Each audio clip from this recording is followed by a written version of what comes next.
ආයිබෝවන් අම්මා මහකාලි දේව මාතාවන් වහන්සේගේ පිහිට ලැබෙන දිනයක් වෙන්න කියලා ප්‍රාර්ථනා කරනවා හදවතින්ම. අද දිනත් වැදගත් මාතෘකාවක් ඔයගොල්ලෝ හමුවේ ගේනවා. මොකද්ද? වරම සුද්ධ කරගත්තම ඔක්කොම හරිද? වරම සුද්ධ කරගත්තම ඔක්කොම හරිද? කියන මාතෘකාව. ඉතින් ගොඩක් අය හිතන් ඉන්නවා මේ වරමක් ඇවිල්ලා වරම සුද්ධ කරගත්තට පස්සේ සියලු දේම හරි. දැන් ඔක්කොම ඉවරයි කියන එක හිතන් ඉන්නවා. වරමක් කියන්නේ මොකද්ද? වරමක් කියලා කියන්නේ ඔයගොල්ලන්ගේ සංසාරේ පිනට ලැබෙන දෙයක්. ඒක පෙර සංසාරේ ඥාති බලවේග හරි මේ සංසාරේ ඥාති බලවේග අරන් එන ශක්ති බලවේග මාලාවක්. මේ ශක්තිය යක්ෂ කොට්ටාශයක් හෝ දේව කොට්ටාශයක් මුල් කරගෙන තමයි ලැබෙන්නේ. එතකොට ඒක තමන්ගේ පිනට තමයි ලැබෙන්නේ. එතකොට තමන්ගේ ඥාතියත් එක්ක මේ දේවතා ශක්තියක් හෝ යක්ෂ දේවතාවුන් වහන්සේලාගේ ශක්ති බලවේගයක් එක්ක තමන්ගේ පිහිටට ආශිර්වාදය රැකවරණයට ආරක්ෂාවට දියුණුවට කැමරුමක් අරගෙන පිහිටක් ආශිර්වාදයක් අරගෙන එනකොට තමයි වරමක් කියලා හඳුන්වන්නේ. බොහොම කෙටියෙන් සරලව කිව්වොත්. එතකොට මේ වරම ආවට පස්සේ නිවැරදි ගුරුවරයෙක් ගාවට ගිහිල්ලා වරම සුද්ධ පවිත්‍ර කරගෙන අපි හොඳ ගමනක් ඉස්සරහට යන්න ඕනේ. මේක තමයි කාගෙත් බලාපොරොත්තුව. අපි ඔක චුට්ටක් පැත්තකින් තියමු. අද මාතෘකාව නම් මොකද්ද? වරම සුද්ධ කරගත්තට පස්සේ ඔක්කොම හරිද? ඔක්කොම හරියයි කියලාද ඔයගොල්ලෝ හිතන්නේ? වරම සුද්ධ කරගත්තට පස්සේ ඔක්කොම හරියයි කියලාද ඔයගොල්ලෝ හිතන්නේ? එතකොට දැන් කෙනෙක්ට ඔයගොල්ලෝ මනුස්ස ලෝකේ ජීවත් වෙන්න අපි මේ මනුස්ස ලෝකේ තමයි ජීවත් වෙන්නේ. එතකොට මනුස්ස ලෝකේ ජීවත් වුණාට පස්සේ අපි පොඩි කාලේ ඉඳලා වැඩි වියටපත් වෙලා ඊට පස්සේ උස්මහත් වෙලා ලොකු වෙලා ඉතින් අපි මනුස්ස ලෝකේ අපි ප්‍රශ්න ගැටලු ගොඩක් එනවා. මේ ප්‍රශ්න ගැටලු වලට විසඳුම් හොයාගෙන අපි අපේ ජීවිතේ ඉස්සරහට යනවා. අපිට කැමති ආකාරයෙන්. ඉතින් අපිට අපි මනුස්ස ලෝකේ මේ භෞතික ලෝකේ අපි ජීවත් වෙනකොට අපිට නොයෙකුත් ගැටලු දුක් කණු කරදර බාධා එනවා. ඉතින් මේ වලට අපි මනුස්ස විදිහට මනුස්ස ලෝකෙන් මේ වලට විසඳුම් හොයනවා. නමුත් ඒ වලට විසඳුම් හොයනවා. විසඳුම් ලැබුණ නැති වුණාට පස්සේ උදාහරණයක් විදිහට අසනීපය, පෞල් ප්‍රශ්නය, ලෙඩ රෝගයක්. එහෙම ලැබුණ නැති වුණාට පස්සේ අපි මොකද කරන්නේ? නොපෙනෙන ලෝකයෙන් පිහිට පතලා ඒකට පිහිටක් ආශිර්වාදයක් අරගෙන අපේ ප්‍රශ්න ඉස්සරගෙන අපේ ජීවිතේ ඉස්සරහට යනවා. ඕකනේ කවුරුත් කරන්නේ. කවුරුත් කරන්නේ ඕක ඉතින් ඕක තමයි සත්‍ය කතන්දරය. එතකොට දැන් එහෙම තියෙද්දි අපේ කට්ටිය මොකද කරන්නේ? මේ වරන් වලට ආසාවෙන් වරන් ගන්න යනවා. ඉතින් මේක ගන්න එක කිසිදු වරදක් නොවේ. Tamanට වරම් ශක්තියක් තියෙනවා නම් බලවේගයක් තියෙනවා නම් කොහේ හරි දේවාලයකට ගියාම කියනවා. ඉතින් ආවාට හඳහන බලලා කියනවා. විවිධ ශාස්ත්‍රීයකම උපයෝගී කරගෙන කියනවා. ආට පිටිට ඥාති බලවේගයක් ඉන්නවලු තාත්තා ඉන්නවා, සීයා ඉන්නවා, අම්මා ආච්චි නංගි මල්ලි ඔයගොල්ලෝ ඉන්නවා කියලා කියනවා.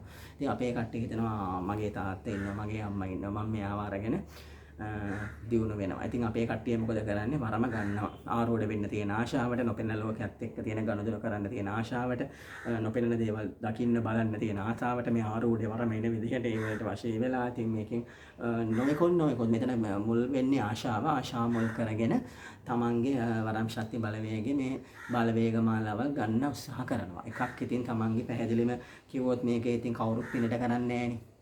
කවුරුත් බලන්නේ මේ ශක්ති බලවේගය අරගෙන තමනුත් දියුණු වෙලා තමනුත් පැත්තකට ඇවිල්ලා තමනුත් අර කැපී පේන චරිතයක් බවට පත් වෙලා දියුණු වෙලා ඒ වගේම ඉතින් ලෝක සත්‍යයටත් පිටක් කරන්නත් එක්ක තමනුත් දියුණු වෙන්නේ. ඒක ප්‍රශ්නයක්වත් නෑ. තමන්ට වරමක් හදාලා ගන්න පුළුවන්. තමන්ගේ ඥාති බලවේගයක් වෙනවා. ඒක තමන්ගේ පෞද්ගලික දියුණුවට හදා ගන්නත් පුළුවන්. දේවාලයක් කරලා ලෝක සත්‍යයට පිට වෙලා යාට ඒ ආත්මෙට පින්පෙත් අනුමෝදන් කරලා ඒ විදිහට හදා ගන්න පුළුවන්. ඒක ඉතින් ගුරුවරයාගේ අතේ තියෙන හැටි. ඒකත් අපි පැත්තකින් දියමකො. එතකොට දැන් වරමක් කියන එකේ මම කිව්වේ මාතෘකාව හැමතිස්සෙම ඔන්න දැන් මතක් කරනවා. වරම සුද්ධ කරගත්තට පස්සේ ඔක්කොම හරිද? ඕක තමයි වැදගත්ම දේ. දැන් එතකොට මේගොල්ලෝ මොකද කරන්නේ? ඉතින් මෙහෙම තියෙනවකම මේ වරම සුද්ධ කරගන්න යනවා. දැන් ඔයගොල්ලෝ හොඳට හිතන්න වරම සුද්ධ කරගන්න ගිහිල්ලා ඒ දේවාලයට ගිහිල්ලා ඒ දේවාල කරන කෙනාගෙන් බලලා මේ වරම් බලවේගය සුද්ධ පවිත්‍ර කරලා මේ වරම් ශක්තිය තමන්ගේ ඇඟට ආකර්ෂණය කරගන්නවා. ඒක සිහි වරමකට වෙන්න පුළුවන්, ආරූඪ වරමකට වෙන්න පුළුවන්, දිෂ්ටි වරමකට වෙන්න පුළුවන්, කරණ මුණ්ඩ, චිත්ත මුණ්ඩ ඔය කියන ඕන ක්‍රමයකට මේ බලවේග ගැනීමක් නිසිද්ධ කරන්නේ. එතන මේ ගැනීම කවුද කරන්නේ? තමන් කැමැත්තෙන්. දේවාලේ ඉන්න කපු මහත්තයාවන් දේවාලේ කරන මෑණියෝ කියන්නේ උඹට වරමක් තියෙනවා කියලා පේන මාලා බලලා කිව්වට එයා බලෙන් මේක අරගෙන දෙන්නේ නැහැ. තමන් කැමැත්තෙන් තමයි මේ වරම් ශක්තිය අරගන්න උත්සාහ කරන්නේ. තමන්ගේ තියෙන සුහද ඒ කියන්නේ තමන්ගේ තියෙන සුව කැමැත්ත මාලාවෙන් තමයි මේ ශක්ති බලවේගය තමන් මුදුන්පත් කරගෙන තමන් ගන්නෙ. බලෙන් කවුරුත් අරගෙන දෙන්නේ නැහැ. හොඳට අහගන්න. ඒතකොට තමන් මේ වරම් ශක්ති බලවේගය කැමැත්තෙන් ගන්න නිසා තමන් මොකද කරන්නේ? නොපෙනෙන ලෝකෙත් එක්ක යම් පාලමක් බඳිනවා වගේ වැඩක්. කියන්නේ යම් ගනුදෙනුවක් ඇති කරගන්න. යම් ගිවිසුමකටපත් වෙනවා. ඔයගොල්ලෝ ගිහිල්ලා දැන් දේවාලයකට ගිහිල්ලා වරම සුද්ධ පවිත්‍ර කරලා මොකක්ද වෙන්නේ? ඒ ඔයගොල්ලන්ගේ පිහිටට ඉන්න ඥාති දේවතාවුන් වහන්සේ මේ බලවේග මාලාව මේ ආත්මේ හෝ සංසාරේ බලවේග මාලාව ඔයගොල්ලන්ගේ ඇඟට ආකර්ෂණය කිරීම. ඒ කියන්නේ ඔයාට ඒක කනෙක්ට් කරලා, ඒ කියන්නේ ඔයාට ඒක සම්බන්ධ කරලා දීමක් වෙන්නේ. ඒක ආරූඪයට, චිත්ත මුණ්ඩයට, සිහිවරමල, නේත්‍රාවට, කරණ මුණ්ඩයට එන්න පුළුවන්. කොහොම හරි බලවේග මාලාව ඔයාට අරන් දීමක් තමයි එතන වෙන්නේ. සරලව කිව්වොත්. එතකොට මේක ඔයගොල්ලෝ සුව කැමැත්තෙන් තමයි කරගන්නේ. එහෙම කරගෙන ඊට පසුව වරම සුද්ධ පවිත්‍ර කරලා ඔක්කොම කරලා ඉතින් මේ බලවේගය ගන්නවා. තමන් ගන්නේ කොහොමද? තමන් කියනවා මේ බලවේගය අරගෙන මම මේ බලවේගයට පින්පෙත් අනුමෝදන් කරලා මගේ ජීවිතේ දියුණු කරගන්න. ඕකනේ හැමෝම කරන්නේ. මේකේ සමහර අය ඉන්නවා බලවේගය අරගෙන දේවාලයක් කරලා දේවාල පැත්තෙන් දියුණු වෙලා කටයුතු කරන අයත් ඉන්නවා. මේ බලවේගය අරගෙන මගේ තාත්තා නම් ඉන්නේ, මගේ අම්මා මං ඉන්නේ, මට මේ වරම අරන් දෙන්න, මට මේ ශක්ති බලවේගය අරන් දෙන්න, මම මේක පෞද්ගලික දියුණුවට හදාගෙන මම ඉන්නවා කියලා තමයි ඔය කාරණා දෙකෙන් එකයි. එක්ක දේවාලයක් කළ දියුණු වෙන්නත් පුළුවන්, නැත්නම් තමන්ගේ පෞද්ගලික දියුණුවට හදාගෙන තමන්ගේ ජීවිතය ඉස්සරහට ගෙනියන්න පුළුවන්. ඒ දෙකෙන් එකකට තමන් කැමති වෙලා තමන් මේ ශක්ති බලවේගය ගන්නවා. අරගෙන ඉතින් මේ දේවාලේ කරන කෙනාට කියලා මේක සුද්ධ පවිත්‍ර කරගෙන ඔක්කොම කරගෙන ඉන්නවා. දැන් ඉතින් හරි. ඊට පස්සේ ඒකට කිසිදු දෙයක් කරන්නේ නැහැ. මගේ මාතෘකාවේ නම මොකද්ද? වරම සුද්ධ කරගත්තට පස්සේ ඔක්කොම හරිද? හරිය කියලා හිතන් ඉන්න අයට තමයි මේ කියන්නේ. එතකොට ඔක්කොම මේවා කරගෙන ඊට පස්සේ වරම සුද්ධ පවිත්‍ර කරගෙන අර ආරූඪෙත් අරගෙන ඥාතියත් අරගෙන ඔක්කොම දඟලලා කරලා ඊට පස්සේ මේ සියලු දේවල් නිකන් අමතක කරලා තමන්ගේ පාඩුවේ රාජකාරී කරගෙන ඉන්නවා. ඒ වලට කරන අදාළ වත් පිළිවෙත් කරන්නේ නැහැ. එහෙම කරාම මොකද වෙන්නේ? විනාශ මුඛයට ඇද දැමීමක් තමයි වෙන්නේ. තමන් සාමාන්‍ය මිනිසෙක් විදිහට ඉඳලා සාමාන්‍ය මනුෂ්‍ය ජීවිතේ තමන්ට සාමාන්‍ය විදිහට ජීවත් වෙන්න පුළුවන්. අනිවාර්යෙන් පුළුවන්. මොකද මම මේක වෙන දේවාලයක් කරන කෙනෙක් නා කියන්නේ තමන් ලොකු මහත් වෙලා තමන් ඉගෙනගත්තු මට්ටම අනුව තමන්ට කැමති ජොබ් එකක් කරගෙන තමන්ට වෙළඳ ව්‍යාපාරයක් කරගෙන තමන්ගේ උගත් මට්ටම අනුව තමන්ගේ ජීවිකාව අනුව තමන්ට ජීවිතේ ඉස්සරහට යන්න පුළුවන්. එතන තියෙන ප්‍රශ්න වලට තමන්ට තමන්ගේ ආගම ධර්මයෙන් හෝ දේවාලයකට ගිහිල්ලා අපි හිටක් ආශිර්වාදයක් අරගෙන තමන්ට තමන්ගේ කටයුතු කරගෙන ඉස්සරහට යෑමේ හැකියාව දෙනවා. එතකොට ඊට අමතරව තමන්ට පුළුවන් පිහිටට කවුරු හරි දෝෂ බලවේගයක් තියෙනවා නම්, ඥාති බලවේගයක් තියෙනවා නම්, වරමකට කවුරු හරි කෙනෙක් ඉන්නවා නම් තමන්ට ඒක ගන්න කියලා අනිවාර්ය නැහැ. තමන්ට එහෙම දෙයක් වෙනවා නම් තමන්ට ඉන්නවා නම් කියන්න බලවන් අනේ මට මගේ මැරිච්ච අය ගැටලුවක් නැහැ, මැරිච්ච අය මට අවශ්‍ය නැහැ, මම මේ ඉන්න විදිහට මේවා කරගෙන යනවා, මට වරණොත් එපා මුකුත් එපා. එහෙම කෙනෙක් ඉන්නවා නම් ඒ කෙනාගේ යම් කරදර එනවා නේද? සමහරකින් ලෙඩ කරනවා, ඒ වගේ ඔහොම දේවල් එනකොට එහෙම ප්‍රශ්නක් වෙනවා. කියන්නේ මුකුත් වෙන්නේ නැති අයත් ඉන්නවා, ලෙඩ කරන දේවල්, වෙළඳ ව්‍යාපාරේ ඩවුන් වීමක්, විදේශගත වෙන්න ඉන්නවා නම් විදේශගත වීම හරි නොයෑමක්, ලෙඩ රෝග හැදීමක්, පෞල් ආරවුල්, හොඳින් ඉන්න අය දුරස් වීමක්, යටිබඩ වේදනා, ඇඟ කැක්කුම් කරන දේවල්, ඔළුවේ අමාරු, රැකියාවල් මාරු කිරීමක්, එකට එකා පෙන්වන්න බැරි ගතියක්, හොඳින් ඉන්න අය දුරස් ගතියක්, එතකොට තමන්ගේ ශරීරයේ මූණේ ධම්ම අඳුරු වීමක්, ඔය වගේ නොයෙකුත් කරදර බාධා එනවා. එතකොට දේවාලයකට ගියාම කියනවා ආට මෙහෙම කෙනෙක් ඉන්නවා, මෙහෙම දෙයක් දෙන්න ඉන්නේ, මේක නිසා තමයි මෙහෙම වෙලා තියෙන්නේ. ඉතින් තමන්ට බලවන්නේ අනේ අපිට ඕවා කරන්න බෑ, මේ කෙනාව අයින් කරලා හිර කරන්නේ නැතුව බෝධින් වහන්සේ කෙනෙක්ට හෝ නැත්නම් පින් ඇති ස්ථානයකට බාර කරලා ඒ ආත්ම සූපත් මාලාවට යන්න කටයුතු කරන්න පුළුවන්. අපේ අය මොකද කරන්නේ? එහෙම කරන්නේ නැතුව දේවාල කරන්න ආසාවෙන් හෝ ආරූඪ වෙන්න තියෙන ආසාවට, දිෂ්ටි වෙන්න තියෙන ආසාවට මගේ තාත්තා, මගේ අම්මා, මගේ ආච්චි, මගේ සීයා කියාගෙන මේක ගන්නව තමන් උද්දියුණු වෙලා ලෝක සත්‍යයටත් පිටිට වෙන්නයි ඔක්කොම කරගන්නයි කියලා මේක ආසාවට ගන්න. ඉතින් මෙතන මුල් වෙන්නේ මොකද්ද? ආසාව. ආසාව මුදුන්පත් වෙලා තමන් ගන්නවා. තමන් අරගෙන මොකද කරන්නේ? ඔක්කොම අරගෙන ආරූඪය අරගෙන ඉතින් දේවාලයට ගිහිල්ලා ඒ ඔක්කොම හිර කපලා වරම සුද්ධ පවිත්‍ර කරලා මේක අරගෙන ටික දවසක් යද්දී තමන්ට නිකන් මේක වෙලා තමන්ගේ රාජකාරී කරගෙන යනවා. වත් පිළිවෙත කරන්නේ මොනවද? වත් පිළිවෙත් වරම සුද්ධ පවිත්‍ර කරගත්තට පස්සේ අනිවාර්යයෙන්ම අඩවි යන්න ඕන. මුල් ස්ථාන වලට ගිහිල්ලා වරම් පූජාවල් දීලා ඒ දෙහි කපලා යදාල දෙවියන්ගේ ශක්ති බලවේගය අතට ගන්න ඕන. කවුරු හරි කෙනෙක් කියයි නෑ මුල් ස්ථාන වලට යන්න ඕනේ, වරම සුද්ධ පවිත්‍ර කරලා හිර ටික කැපුවම ඇති. ඒක මම පිළිගන්නේ නෑ. මොකද අපි දෙයක් කරගෙන ගියොත් තමයි අපිට ප්‍රතිඵල මාලාවල් ලැබෙන්නේ. ප්‍රධානම දේ තමයි අෂ්ටකර්ම කියන්නකො. අපි යන්ත්‍ර මන්ත්‍ර විද්‍යාව නම් අපි අෂ්ටකර්ම ඉගෙනගෙන තටුබටු හදන එකේ ඉඳන් ඉගෙන ගන්න ඕන. මන්ත්‍ර කටපාඩම් කරගන්න ඕන. සිද්ධි මන්ත්‍ර වලින් මන්ත්‍ර සිද්ධි කරගන්න ඕන. බල පිහිටන්න ඕන. 100 ගණන් 1000 ගණන් ලක්ෂ ගණන් මතුරන්න ඕන. ඒ වැඩක් කරනකොට පුද වාලක්කම් තියන්න ඕන, පොල් කටු දාන්න ඕන, දුම් අල්ලන්න ඕන. ඒ ඔක්කොම රාජකාරී කරාට තමයි ඒ යන්ත්‍ර මන්ත්‍ර ශාස්ත්‍රීය ක්‍රමමාලාව සාර්ථක වෙලා කරන මන්ත්‍ර කටයුතු ශාස්ත්‍රීය කටයුතු සාර්ථක වෙලා බල පිහිටන්න ගන්න. ඒ වගේ වරමකමදී ඒ ඥාති බලවේගයක් ආවට පස්සේ ඥාති බලවේගයේ එන්නේ යම් දේවතා දිෂ්ටියක් හෝ අෂ්ට දිෂ්ටියක් උපයෝගී කරගෙන. නැත්තම් බොඩි එක ගෙදර තියෙනකොට එන්නේ පේ. මැරුණ කෙනා එහෙනම් මැරිච්ච බොඩි එක ගෙදර තියෙනකොට කෙලින්ම කාගේ හරි එකකට ඇවිල්ලා එන්න පුළුවන්. එහෙම එන්න හැකියාවක් නැහැ. යම් දේවතා අවසරයක් හෝ දිෂ්ටි අවසරයක් ඇතුව තමයි වඩින්නේ. එතකොට එහෙම වඩින එකේදී තමයි දේවාලයකට ගිහිල්ලා ඒ යාතු කර්මය කරගෙන ඒ දේවතා දිෂ්ටියක් හෝ යක්ෂ දිෂ්ටියක් උපයෝගී කරගෙන මේක වරම් මාලන හදාගෙන අපේ ඥාති දේවතාවුන් වහන්සේ අපි ගාවට ගන්නෙ.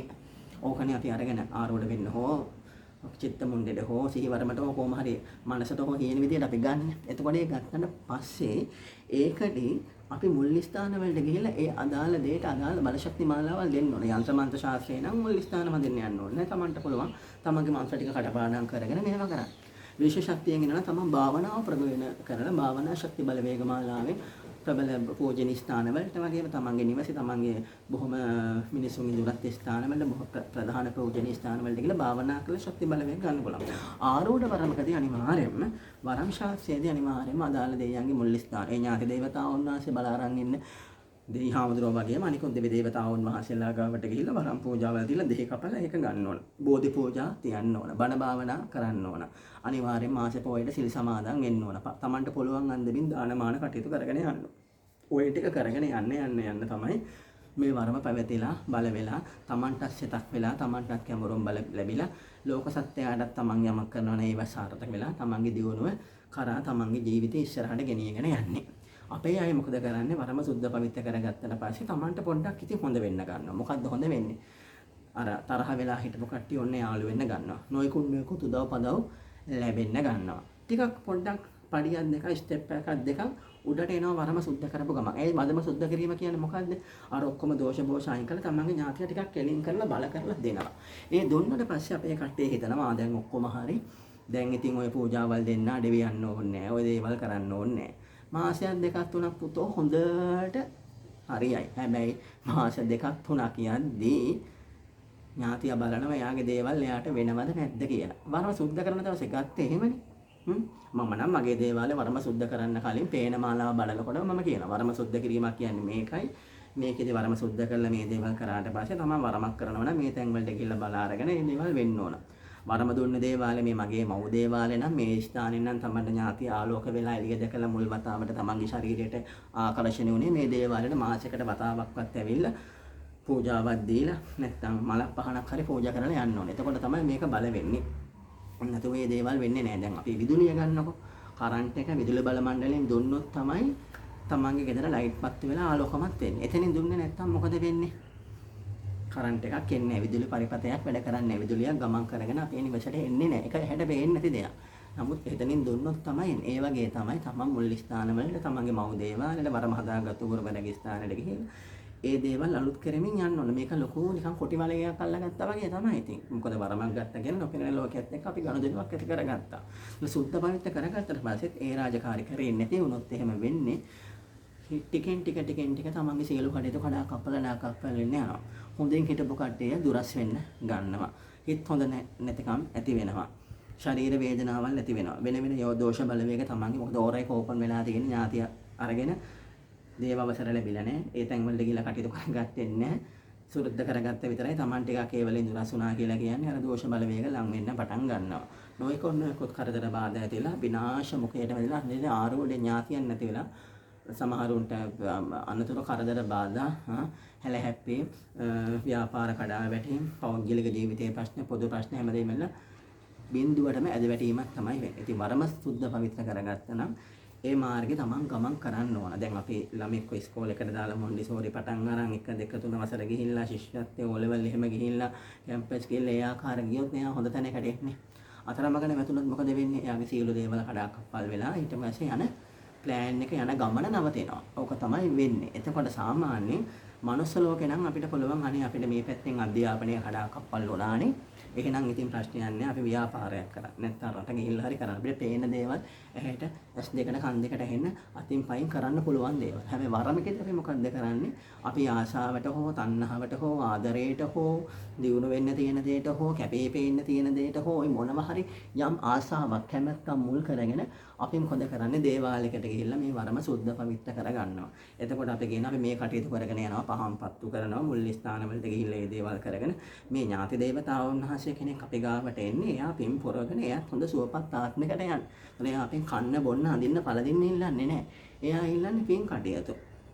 එයා කියන්නේ ආව හොඳ දේවාලයකට යමු. මොකද නම් දැන් මගේ දේවාලයට කවුරු හරි ගෝලයක් ඒ කියන්නේ කවුරු හරි කෙනෙක් වරම සුද්ධ කරන්න යවුවා නම් එයාගේ වරම සුද්ධ කළා එයා වැඩ කරන ඒ ඥාතිය විසින් තමයි ඒ දාලා දේවාලෙට එක්කගෙන යන්නේ. මෙතන තුඹ ඵලයන් කියලා ඔළුව වෙනස් කරලා එක්කන් එනවා.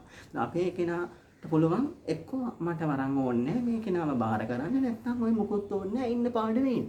එහෙම ඉන්නේ නැතුව දේවාලයකට ඇවිල්ලා බලලා කරලා මේක තමන් ගන්නේ තමන්ට තියෙන ආසාව. මම අර කිව්වා වගේ කැපේ පේන්න දියුණු වෙන්න ව්‍යාපාර කරන්න ලෝක සත්‍යයට පිළිවෙලා එතනක් යවරුමක් හදාගන්න විදේශකට වෙන මොන හරි බලාපොරොත්තුවක් මතනේ. එහෙම කළා තමන් මේ ටික අරගෙන ඔක්කොම දේවල් කරලා තමන් මේකට නිකන් අමතක කරලා වගේ හිටියොත් අදාළ වත්පිළිවෙත් අර මම කියපු වත්පිළිවෙත් කරන්න නැතුව හිටියොත් වෙන්නේ මොකන්ද?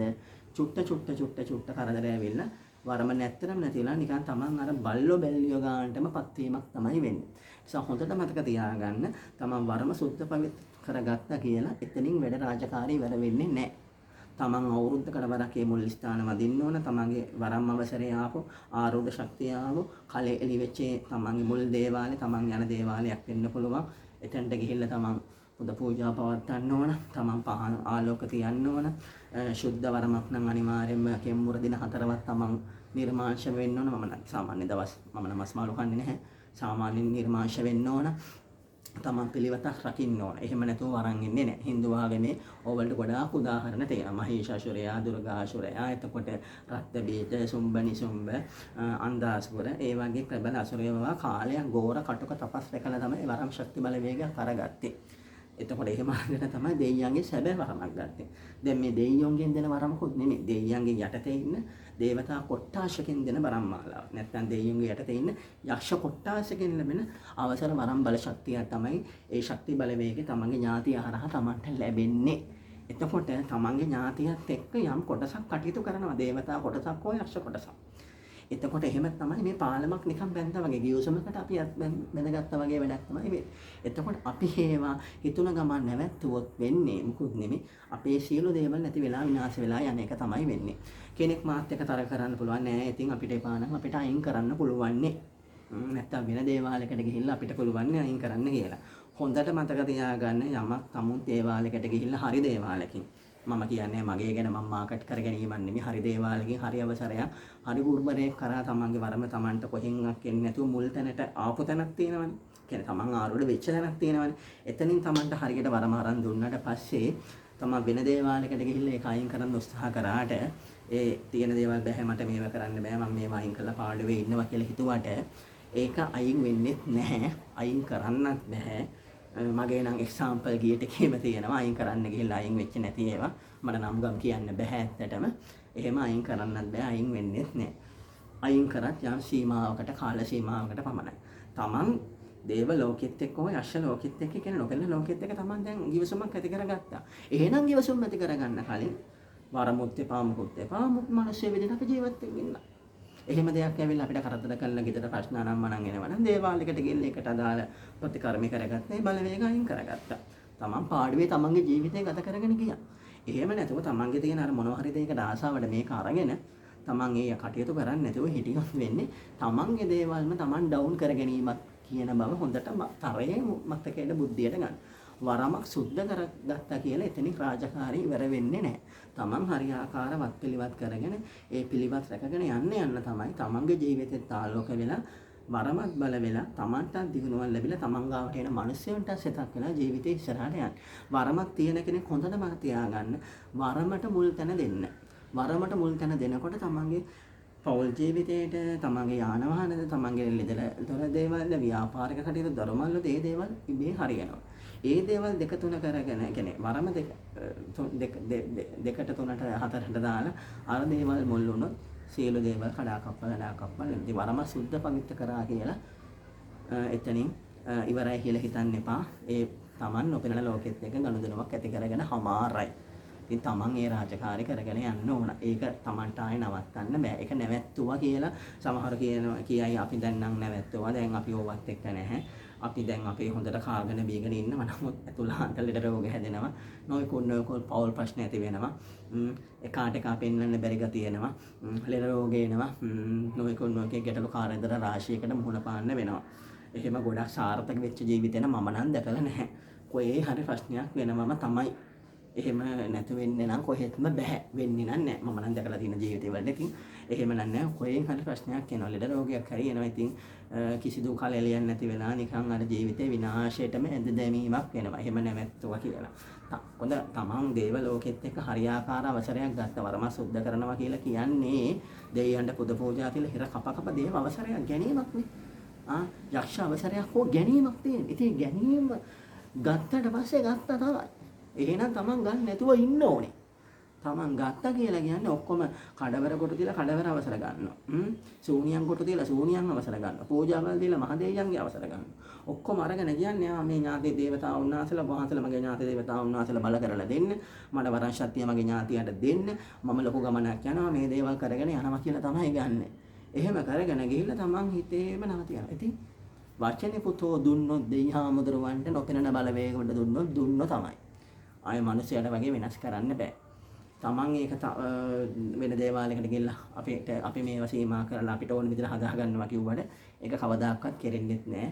ඒක හරිය තැනකින් වරම සුද්ධ කරාමයි ඒකට වත්පිළිවෙත් කරගෙන හරියාකාරී ඉස්සරහට යන්න ඕනේ. මංගාවට නම් ආවොත් මම මුලින්ම පේන මාලාව බලලා ඉන්න ඥාති බලවේගය කවුද? මොකටද ඉන්නේ? මොන පැත්තෙන්ද වරන් අරන් ඉන්නේ? කවුද පිටිට ඉන්නේ? ඔක්කොම දේවල් මම කියනවා. කියලා දීලා මම කියනවා වරම ගන්නවා නම් අනිවාර්යයෙන්ම වරම සුද්ධ පවිත්‍ර කරගෙන මේ වගේ ගමනක් යන්න ඕන. මොකද අපි කතරගම මුන්නේශනන් අලුත් නුවරේ තැන් වලට ගිහලා පුද පූජා දීලා එතනින් දේව අවසර ඒ බලශක්ති මාලාවල් ඔක්කොම ගන්න ඕන. ගත්තට පස්සේ අන්තරයක්වත් දාන්න ඕනේ. මම ඉන්න මේ කරේ අතේ කොහෙවත් යන්තරව නැහැ. මොකද අඩවි මුල් ස්ථානෙ මෙදලා හරියාකාර බලශක්ති මාලාවල් ගත්තට පස්සේ බල ප්‍රගුණ කරගත්තට පස්සේ අපිට ආරක්ෂාවල් ඕනේ. දේව අවසරත් එක්ක අපේ ඥාතියට තම දේවතා බලවේග කොට්ටාස එකතු වෙලා අපිට බලශක්ති මාලාවල් දෙනවා. එහෙම දුන්නාට පස්සේ ආරක්ෂාවල් අවශ්‍ය වෙන්නේ නැහැ. ඉතින් මේ දේවල් කරගෙන මේ ගමන ඉස්සරහට යන්න ඕන කියන එක මම කියනවා. වරම සුද්ධ පවිත්‍ර කරනකොට මම යාගෙන් අහනවා. ඔයා දේවාලයක් කරන්නද මේක සුද්ධ පවිත්‍ර කරන්නේ? නැත්නම් ඔයා වගේ පෞද්ගලික දියුණුවටද? කොහොම කරත් වරන් සුද්ධ කරගත්තොත් ඒක වෙනවා. නැත්නම් තමන් වරමක් තියෙනවා නම් පේන මාලාවෙන් අහලා තමන්ට ඒක එපා නම් තමන් පේන මාලාව වැළුවට පස්සේ යන මගේ දේවාලේ හරි තමන් යන දේවාලයක තමන්ට කියන්න පුළුවන් නෑ අපිට ඒ දේවල් අවශ්‍ය නැහැ. මේක අපි කරදරයක් වෙලා ඒ බලවේගය දැන් සමහරුන්ගෙන් නම් බලවේග කරදර කරන්නේ පිටිපස්සෙන් ඉන්නවා ඉඳලා එයා ආරක්ෂා කරගෙන සමහර ඉතින් ඇවිල්ලා ලෙඩ කරනවා හීනෙන් බය කරන නම් මන ලොකු එක කරතන්දර තියෙනවා. එහෙම තිබ්බම එයා ඉතින් අයින් කරන්න පුළුවන්. හිර කිරීමක් නෙමෙයි පූජනීය ස්ථානයකට බාර කරලා පින්පෙත් අනුමෝදන් කරගෙන එයා යන තැනකට යන්න අපිට ඊට සලස්වන්න පුළුවන්. අපි දන්නේ මොන ලෝකෙට යයිද කියලා එහෙම කාටවත් කියන්න බෑ මොන ලෝකෙට යයිද කියලා. නමුත් අපිට ඒ පැත්තට ඊට සලස්වන්න පුළුවන්. එහෙම ඊට සලස්වන්නේ නැතුව තමන් මම මේ කියන්නේ වරන් සුද්ධ ගන්න අයට ගත්තු අයට අද අරගෙන දුක් විඳින අයට කටයුතු වලින් ටිකක් සීමා වෙලා ප්‍රශ්න ඇති වෙලා තියෙන අයට ඉදිරියට ප්‍රශ්න ඇති වෙන්න ඉන්න අයට මේ වීඩියෝ එක බොහොම ප්‍රයෝජනවත් වෙයි. තමන් වරම සුද්ධ පවිත්‍ර කරගන්න කලින් දෙපාරක් හිතන්න වරම සුද්ධ පවිත්‍ර කරගත්තු පමණට වැඩ ඉවර වෙන්නේ නැහැ. තමන් මේ කටයුතු කරගෙන යන්න ඕන. තමන් ගියේ නැත්නම් තමනොත් තමන්ගේ සියලු දේවල් විනාශ වෙනවා කියන තරයේ මතක තියාගන්න. තමන් තීරණය කරන්න වරම සුද්ධ පවිත්‍ර කරගන්න කලින් වරමක් තියෙනවනේ සුද්ධ පවිත්‍ර කරගෙන හරියාකාර තමන් පෞද්ගලික ගමනක් හරි යනවද? පෞද්ගලික ගමනක් කියන්නේ තමන් වරමක් කරලා දේවාලයක්ම කරන්න ඕනේ නැහැ. ඒ ශක්ති බලවේග ඥාති දේවතාවුන් වහන්සේලා ගත්තට පස්සේ තමන්ට පුළුවන් තමන්ගේ පෞද්ගලික වෙළඳ ව්‍යාපාරය කරන වෙළඳ ව්‍යාපාරය දියුණුවට. තමන්ගේ ගෙදර කෙනෙක්ට පිටක් වෙලා තමන්ගේ වෙළඳ ව්‍යාපාර දියුණු කරන තමන්ගේ කැමරුම ගෙන්න ගන්න තමන්ගේ වෙළඳ ව්‍යාපාරවල තමන්ගේ බිස්නස් දියුණු කරගෙන තමන්ගේ රැකිරක්ෂා දියුණු එහෙම කරා. එතකොටත් කරන යම්ක් පිළිවෙතක් තියෙනවා. හරිද? නැත්තම් දේවාලයක් කියලා ලෝක සත්‍යයට පිටවල එහෙමත් පුළුවන්. නැත්තම් ඒ මුකුත්ම අවශ්‍ය නැත්තම් තමන්ට පුළුවන් මනස ලෝකේ අපිට මුකුත් බලවේග ඕනේ. අපි අදහන ආගම දහම අදහගෙන ඉන්නවා. අපිට මොන හරි කරදරයක් ආවොත් යම් දේවාලයකට ගිහිල්ලා පළොරක් ගැට ගහලා එහෙම කරනවා. එහෙමත් හරියන්නේ නැත්තම් වැඩ කරන දේවාලයකට ගිහිල්ලා යම් දෙයක් කළා අපි අපේ පාඩුවේ ඉන්නවා. එහෙම ගත කරන ජීවිත ඕන තරම් ඉන්නවනේ. හැමෝම වරන් අරන් දියුණු වෙලා නැහැ. වරන් නැති මිනිස්සු කොච්චර හොඳට ඉන්නවද? දැන් මේක සාමාන්‍ය කව මහත්තයෙක් කියන්නේ දේවාලයක මම කියනවා. වරන් නැතුව බොහොම හොඳට මිනිස්සු යාන වාහන අරගෙන බොහොම හොඳට ජීවත් වෙන්නේ නැද්ද? වරන් තියෙන අයට වඩා දියුණු වෙලා ජීවත් වෙන්නේ නැද්ද? වෙනවා. ඉතින් එහෙම කරන්න පුළුවන්. එහෙම කරන්නේ නැතුව තමන් වරම සුද්ධ පවිත්‍ර කරගන්න තමන්ගේ අම්මා ඕන, තාත්තා ඕන, ආච්චි ඕන, නංගි ඕන, බාප්පා ඕන. එහෙම කියලා තමන් සුද්ධ පවිත්‍ර කරගන්න මේ තමුන් මේක ගන්න නිසා නොපෙනෙන ලෝකෙත් එක්ක ගනුදෙනු කරන්න ආසාව, කැපී පෙනෙන්න තියෙන ආසාව, ඔය කියපු දේවල් වලට තියෙන ආසාවෙන් තමන් ගත්තා නම් ගත්තා. ඒකට යාතු කරම ඒ කරන්න තියෙන වත් පිළිවෙත කරගෙන යන්න. ඊයේ නැත්තම් ඔක්කොම නැති කියන එක මතක තියාගන්න. වරම සුද්ධ කරපු ඵලියට ගමන ඉවර වෙන්නේ නැත. වරම සුද්ධ කරයි කියලා සුද්ධ කරපු වරම සුද්ධ කරාමම ඔක්කොම ඉවරයි කියලා කවදාකවත් හිතන්න එපා. ලොකු ගමනක් ඉදිරියට Tamanට යන්න තියෙනවා. Taman දේව ලෝකෙත් එක්ක නොපෙනෙන ලෝකෙත් එක්ක ගනුදෙනුවක් ඇති කරගෙන ඉවරයි කියන එක හොඳට මතක තියාගන්න. එහෙනම් වරන් සුද්ධ කරපු අයට සුද්ධ කරගන්න ඉන්න අයට නොපෙනෙන ලෝකෙත් එක්ක ගනුදෙනු කරන්න වරමක් වෙන්න ඕනේ. නොපෙනෙන ලෝකෙට සම්බන්ධ වෙන්න ඉන්න අයට මේ වීඩියෝ එක බොහොම වැදගත් වෙයි. සිතා මතා බුද්ධියෙන් කටයුතු කරනු මැනවි. සරස්වතී දේවමෑණියන් වහන්සේගේ පිහිටල මේවා දෙවි පිහිටයි.